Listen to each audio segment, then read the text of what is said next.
တဲ့အခါမှာ digital business မှာကောဘာဒီလေ့လာသင်ယူရမလဲဆိုတာလေးကို share လုပ်သွားပေးပါဦးเนาะဟုတ်ကဲ့ပါအားလုံးပဲမင်္ဂလာပါရှင်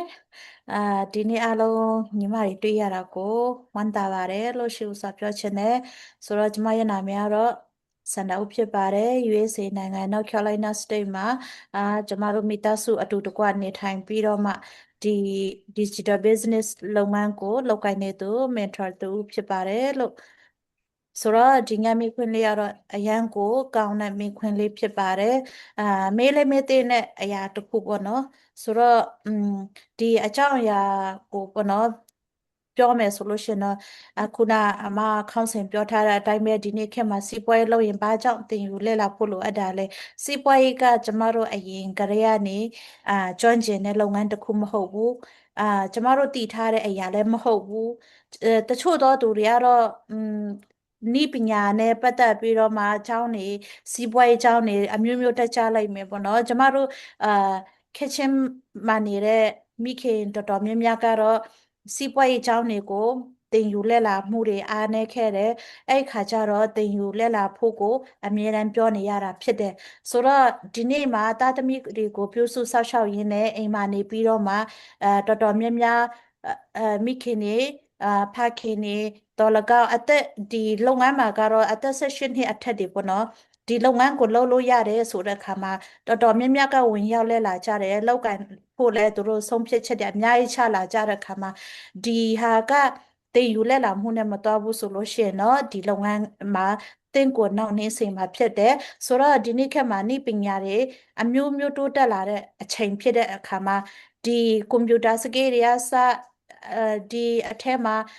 ကွန်ပျူတာကင်မရာတွေကစပေါ့နော်လုပ်ပုံလုပ်နည်းတွေကိုလည်းအမျိုးမျိုးသင်ယူရတာဖြစ်တယ်ဒီဒီလုပ်မှုဒီကွန်ပျူတာနည်းပညာနဲ့ကင်မရာတွေလုပ်ပုံလုပ်နည်းကိုကိုကလုံးဝမတတ်ဘူးဆိုလို့ရှိရင်တော့ဒီစီးပွားရေးမှာကကိုယ့်ရဲ့လက်ကနောက်နေ့တော့မှဖြစ်တာဖြစ်တယ်ဆိုတော့ဒီထဲမှာကဘာတွေကိုနောက်ထပ်ပြန်တင်ရလဲဆိုတော့အာကျမတို့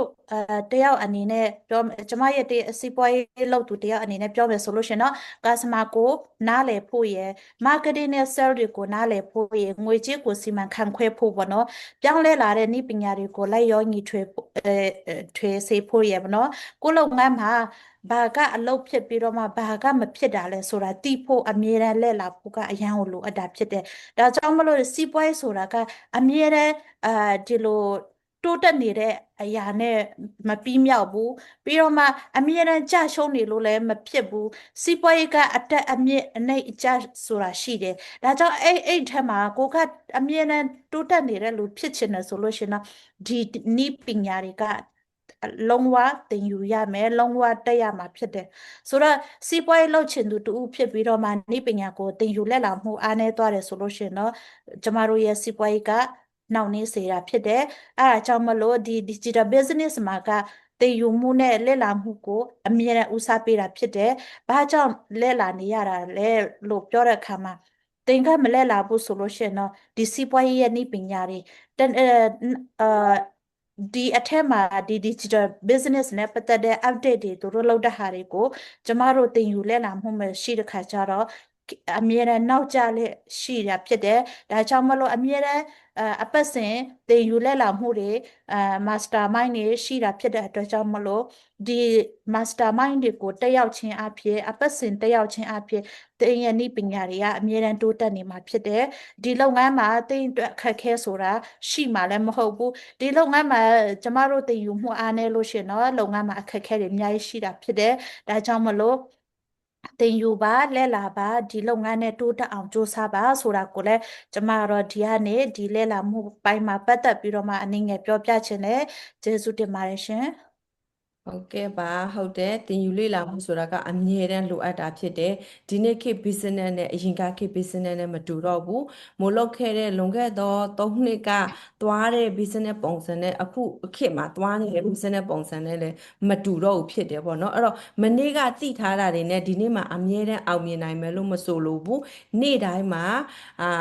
learning ဆိုတဲ့သင်ယူမှုတွေကိုလုပ်နေဖို့အတွက်လိုအပ်တာဖြစ်တယ်ပေါ့နော်ကိုယ့်ရဲ့ skill တွေကိုယ့်ရဲ့ mindset တွေကိုယ့်ရဲ့ ရဲ့ decision making တွေကတိုးတက်နေဖို့အတွက်လိုအပ်တယ်ဘယ်သူနဲ့မှမနှိုင်းရှင်ပဲနဲ့ကိုပဲကိုနှိုင်းရှင်ရမှာဖြစ်တယ်ပေါ့နော်ဒီနေ့ကကိုနဲ့အရင်နေ့ကကိုနဲ့ဘာတွေမြဲတိုးတက်လာလဲဘာတွေမြဲကွာသွားလဲဆိုတာကိုအမြဲတမ်းကိုပဲ compare လုပ်နေဖို့အတွက်လိုအပ်တာဖြစ်တယ်လို့business ဆိုတာကတော့business တိုးတက်ဖို့ဆိုတာကတော့ business တစ်ခုတည်းကိုပဲတိုးတက်အောင်လုပ်တာမဟုတ်ဘဲနဲ့ကိုယ်တိုင်လည်းတိုးတက်လာဖို့အတွက်လိုအပ်တာဖြစ်တယ်မို့တဲ့ digital business မှာဆိုရင်ဘာတွေလေ့လာရမလဲဆိုလို့ရှိရင်တော့digital business ဆိုတာကဖုန်းနဲ့ Facebook တင်လိုက်ရုံနဲ့ပြီးသွားတဲ့အရာမျိုးမဟုတ်ဘူးပေါ့နော်အခြေခံအားဖြင့် mindset ဆိုလို့ရှိရင် entrepreneur mindset ရှိဖို့လိုအပ်တယ် consistency ရှိဖို့အတွက်လိုအပ်တယ်လူတော်တော်များများကြာရှုံးတဲ့အရာက consistency and discipline မရှိတဲ့အတွက်ကြောင့်မလို့လူတော်တော်များများက give up လုပ်သွားကြတယ်ပေါ့နော်အဲ့တော့ကို consistency ရှိဖို့တည်ဆောက်ရတာဖြစ်တယ်discipline ရှိဖို့အတွက်တည်ဆောက်ရတာဖြစ်တယ်ပေါ့နော်အဲ့ဒါလေးကိုလည်းပြောပြပေးခြင်းနဲ့ပြီးရင် digital marketing မှာဆိုရင် content တွေ branding တွေ attraction marketing တွေရှိတယ်ဒီအရာတွေကိုသင်ယူလေ့လာရတယ်ကိုယ့်ရဲ့ audience တွေကိုနားလည်ရတယ် communication တွေအရန်ကိုလိုအပ်တာဖြစ်တယ်ပေါ့နော် technology တွေ AI တွေကတော့နေ့စဉ်နဲ့အမျှတိုးတက်နေတာဖြစ်ပါတယ်လို့ personal development တွေလည်းရှိဖို့အတွက်သင်ယူလေ့လာရတယ်ပေါ့နော်ကို confidence ရှိလာဖို့ leadership တွေယူလာနိုင်ဖို့အချိန်တွေကိုဘယ်လိုမျိုး management လုပ်မလဲဆိုတဲ့အရာတွေပေါ့နော်အဲ့တော့ဒီအရာတွေကတော့မိုးရဲ့စီးပွားရေးမှာလေ့လာသင်ယူခဲ့ရတဲ့အရာတွေဖြစ်တယ်ဒီနေ့မှာ share လုပ်ပေးသွားတဲ့ညီမစန္ဒာဦးကိုကျေးဇူးအများကြီးတင်ပါတယ်ဒုတိယတစ်ယောက်အနေနဲ့အမအုံမကျော်ကိုဖိတ်ခေါ်ခြင်းနဲ့အမအုံမကျော်မိတ်ဆက်ခြင်းနဲ့အတူတူပေါ့နော်ဒီနေ့မေးခွန်းလေးဖြစ်တဲ့ယင်းနှိမ့်မြုပ်နှံမှုတွေဘာကြောင့်မလို့လုပ်တင်တာလဲ digital business မှာကောလိုအပ်သလားဘယ်လိုပုံစံမျိုးလဲပေါ့နော်တချို့တော်တော်များများကထင်တတ်ကြတယ်ဒီစီးပွားရေးကိုမတို့လက်ရှိလုပ်နေတဲ့စီးပွားရေးကိုယင်းနှိမ့်မြုပ်နှံမှုမလိုအပ်ဘူးလို့ထင်ကြတဲ့သူတွေရှိတယ်တချို့ကြတော့လဲယင်းနှိမ့်မြုပ်နှံမှုကဘာလဲပေါ့နော်ယင်းနှိမ့်မြုပ်နှံစရာလိုလို့လားဆိုပြီးတော့တွေးတဲ့ကြတဲ့သူတွေလည်းအများကြီးရှိနေတာဖြစ်တဲ့အတွက်ဒီနေ့မှာဒီအပိုင်းလေးနဲ့ပတ်သက်ပြီးတော့ယင်းနှိမ့်မြုပ်နှံမှုဆိုတာကဘာလဲဘာတွေကိုယင်းနှိမ့်မြုပ်နှံရမှာလဲပေါ့နော်အဲ့ဒါတွေကို share လုပ်ပေးပါအောင်နော်အားလုံးမင်္ဂလာပါကျမတော့မြန်မာပြည်မန္တလေးမြို့ကမိဘများနဲ့တူနေထိုင်ပြီးတော့ဒီ digital business ကိုလုပ်ကိုင်နေတဲ့ business owner တယောက်ဖြစ်ပါတယ်ကျမတို့ဒီ digital business ကိုစိတ်ဝင်စားလို့ဝင်ရောက်လုပ်ကိုင်လိုသူများကိုလက်တွဲခေါ်ယူပေးနေတဲ့မန်နာတယောက်ဖြစ်ပါတယ်ကျမအုံမကျော်ပါကျမကိုရင်ဆိုဒီမေးခွန်းလေးမေးပေးတဲ့အတွက်ကျေးဇူးတင်ပါတယ်ဒီရင်းနှီးမြှုပ်နှံမှုကဘာကြောင့်မလို့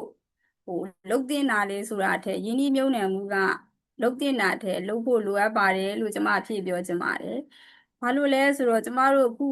လက်ရှိကာလအချိန်တွေမှာကျမတို့အဓိကမြင်သာအောင်ပြောမယ်ဆိုရင်ကုန်စည်နှုန်းကြီးမြင့်တာထက်ငွေကြေးဖောင်းပွားမှုကပိုများလာတယ်ပေါ့နော်။ကျမဆိုလို့ရှိရင်အိမ်မှာကိုကမန်နေဂျာတယောက်လိုနေရတဲ့သူဆိုတော့ကိုဈေးထွက်ဝယ်ရင်အရင်တော့ကကျမဒီအနီးမီဒီမတ်မှာသွားဝယ်ရင်9000ဥပမာ9000ဘူးဆိုရင်ကျမအထုပ်လေးဆွဲရတယ်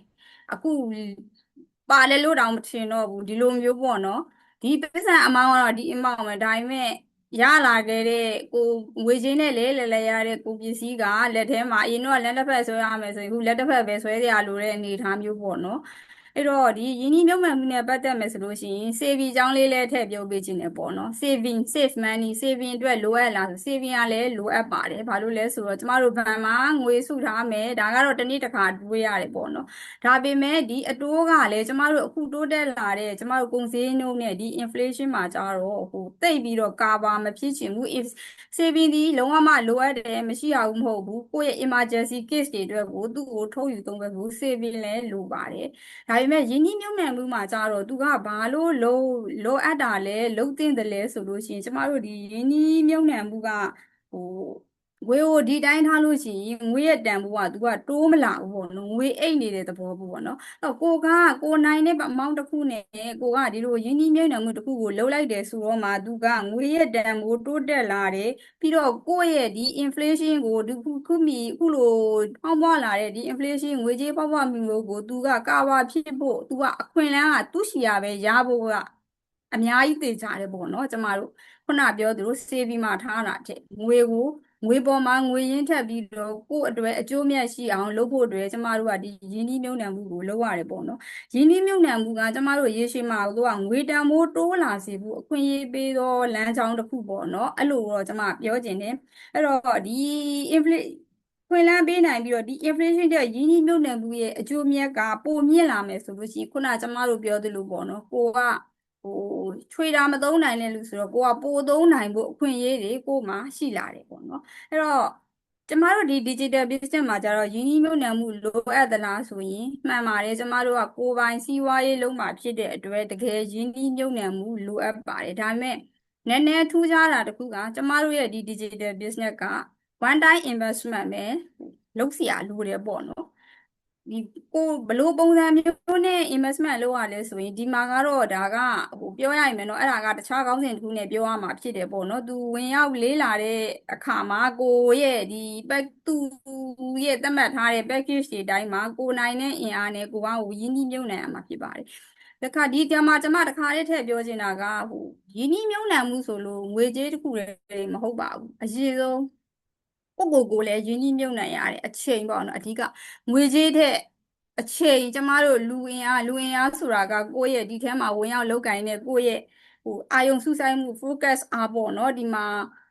ကိုယ့်ရဲ့ကိုယ်ပိုင်အချိန်တွေကိုယ့်ရဲ့လေးလာသင်ယူရင်းနဲ့ဒီ business မှာကျမတို့ကknowledge ပိုင်းတွေလည်း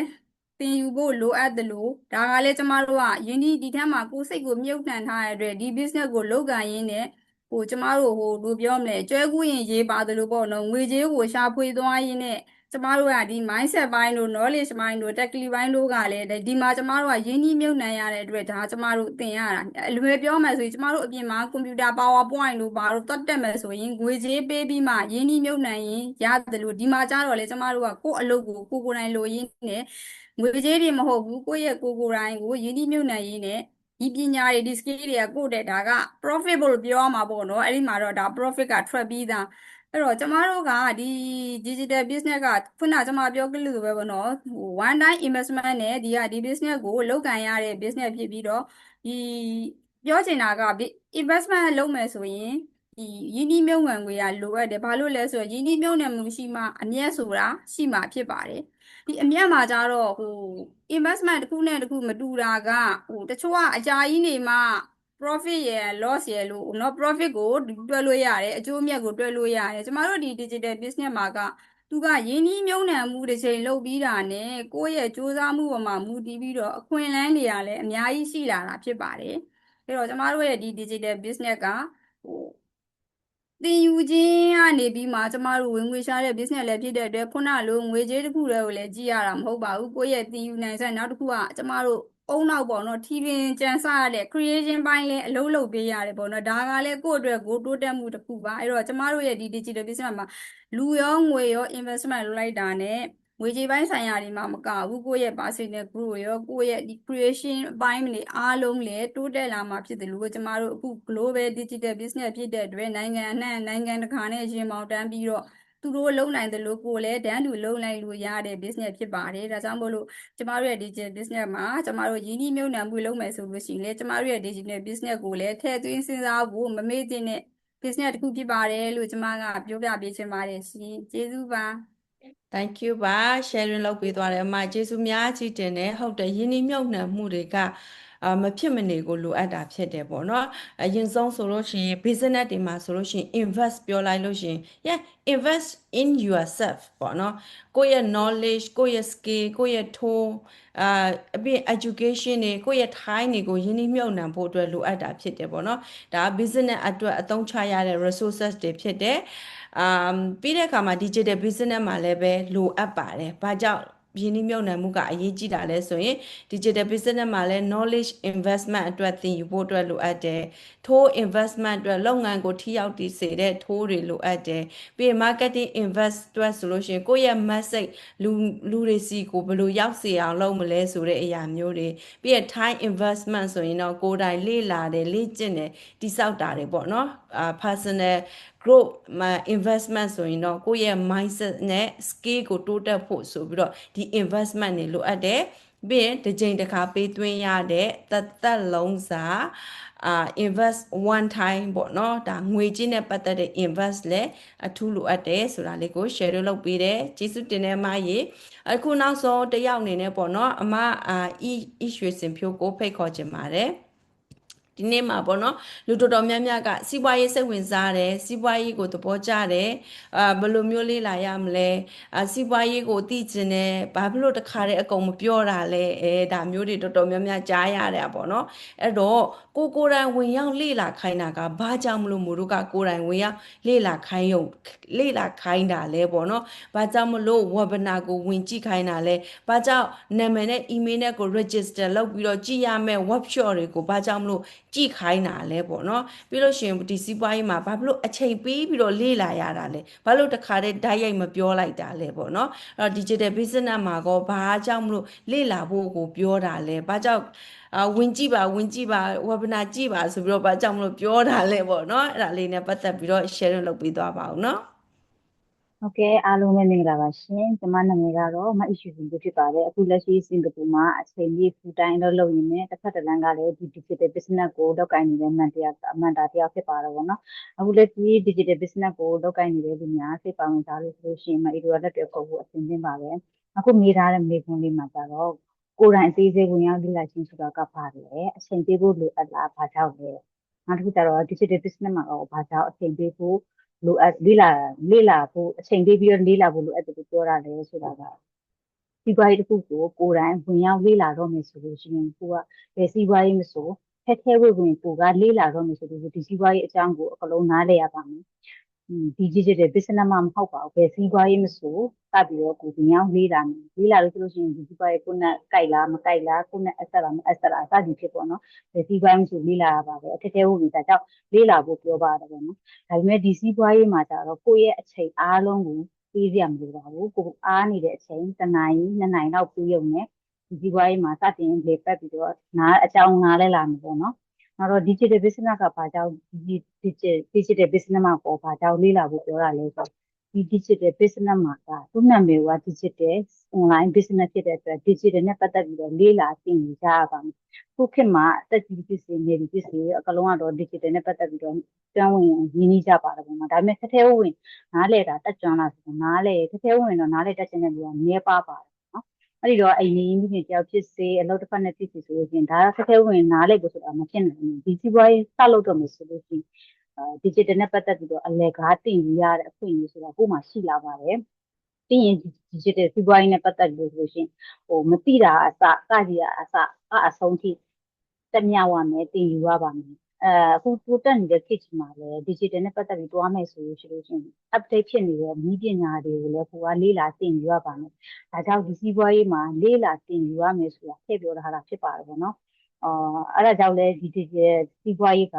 ကိုယ့်ရဲ့အချိန်အလုံးကိုပေးကြမလို့ပဲနဲ့ကိုယ့်ရဲ့ဒီတိုးတက်နေတဲ့ AI တို့နည်းပညာတွေအကလုံးလေ့လာသင်ယူရတဲ့စီးပွားရေးဖြစ်တယ်ဆိုတဲ့အကြောင်းကိုမိတ်ဆက်ပေးနေပါတယ်ရှင်။အားလုံးကိုကျေးဇူးတင်ပါတယ်။ဟုတ်ကဲ့ပါကျေးဇူးများကြီးတင်ပါတယ်မရေဟုတ်တယ် digital business ဆိုမို့လို့တွေပေါ့နော် digital business ကို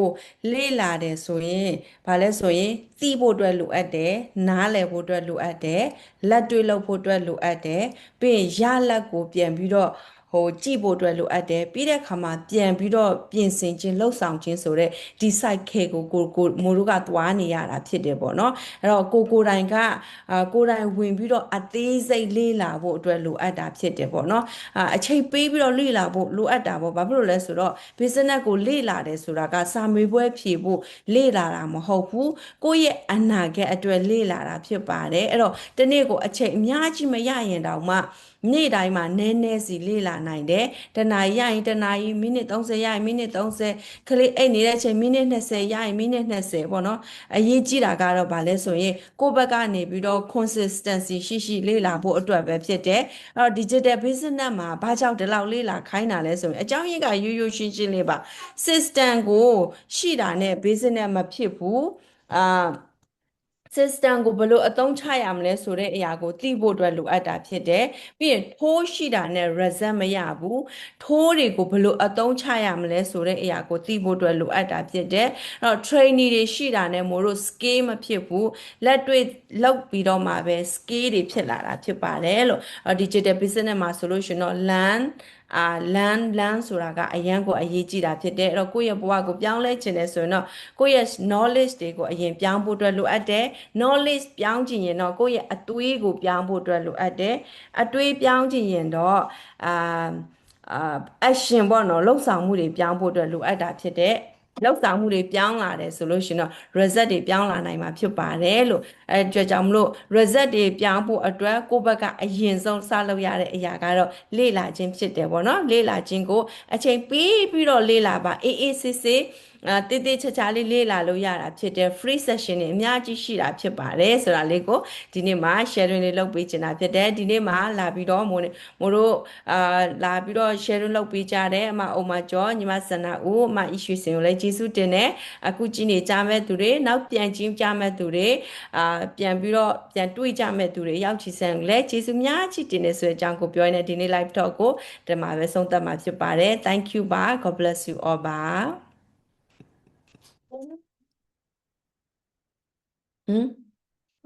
ဘာလဲကလင်းမမနူးလဲကလင်းမျက်လုံး